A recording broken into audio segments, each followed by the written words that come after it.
399. 2 seconds. Start. About 11 honorable members have taken part in the debate and have given valuable suggestions on the electoral reforms. The bill that is before the House is only on one point, that is, countermanding of elections should not be there if an independent candidate dies. But taking this opportunity, almost all the members have expressed their views on the need for electoral reforms at an early date. As far as this bill is concerned, I don't think there will be any objection from any member. Even the honorable member who moved this statutory resolution said that if the government assures that it is going to bring in a comprehensive electoral reforms bill as early as possible, he has no objection to this. This ordinance had to be issued because of the experience in Parliament and Assembly elections in various states, particularly in the state of Punjab. During the last Punjab elections, a number of candidates, particularly independent candidates, were killed, and that has made the government think seriously what it should do. Elections in 13 parliamentary constituencies, including the ones in Punjab, were countermanded. Elections in 22 assembly constituencies in the whole country, including 9 in Punjab, had to be countermanded. So, this high incidence of deaths has made the government think and come forward with an ordinance which will enable the elections to go in spite of deaths of independent candidates. The effect of it you have seen in Punjab. This time the incidence of deaths was not so high.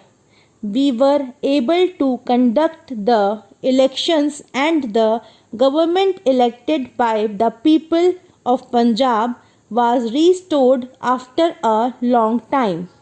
I hope the House will agree unanimously as far as this part of it is concerned. About the electoral reforms, the government is also more serious. We have been making a lot of efforts. I will come forward with some of the suggestions later, but as the Honorable Member Dr. Jain has said, a lot of effort has gone into this thinking about the electoral reforms. The Prime Minister called a meeting of the leaders long back, and later on late Shri Dinesh Goswami, who was the Minister of Law, had constituted a committee under his chairmanship and made a deep study and had come forward with 2 or 3 bills. 3 bills are also pending in the Parliament. We could not proceed with them. Regarding delimitation of the constituencies, we have introduced a bill recently. The bill that was introduced earlier was based on the 1991 census. Now the 2001 census is over. We thought we should take advantage of that and go in for delimitation of the constituencies. One of the suggestions that have been made by the members was that the scheduled caste constituencies should be rotated. This is also under the consideration of the government.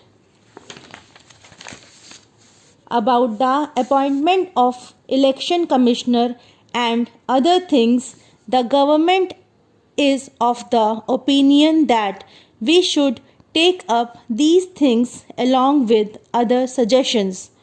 Only after that, and after consulting the opposition leaders, the government will take a decision and we will come forward with a consolidated bill. This process we have already started.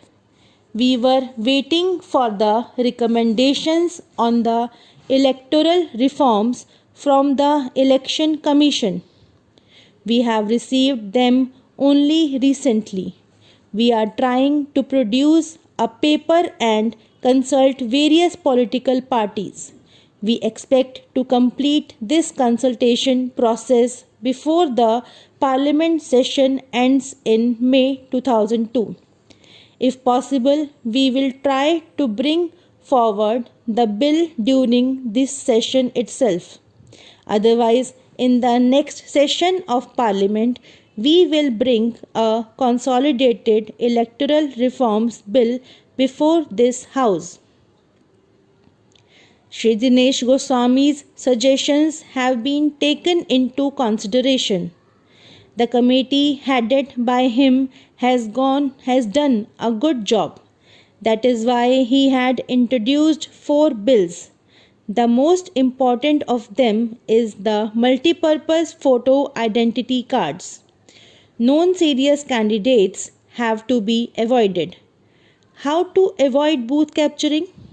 All these points are engaging the attention of the government. In the recent elections, we have seen that there was a need not only for the security of the independent candidates but also for the security of political party candidates. A number of candidates have filed their nominations. I have seen in one constituency that there were about 20 independent candidates. Accompanying 20 independent candidates were security personnel totaling 80 at the rate of 1 sub-inspector, 1 head constable and 2 constables. 20 candidates and 80 police personnel accompanying them looked like an army marching. What kind of an impression it will create on the voter? We should seriously think of avoiding these independent candidates. That is a very important point. We have so many suggestions to this effect. Some honorable members have suggested that the deposit money may be raised.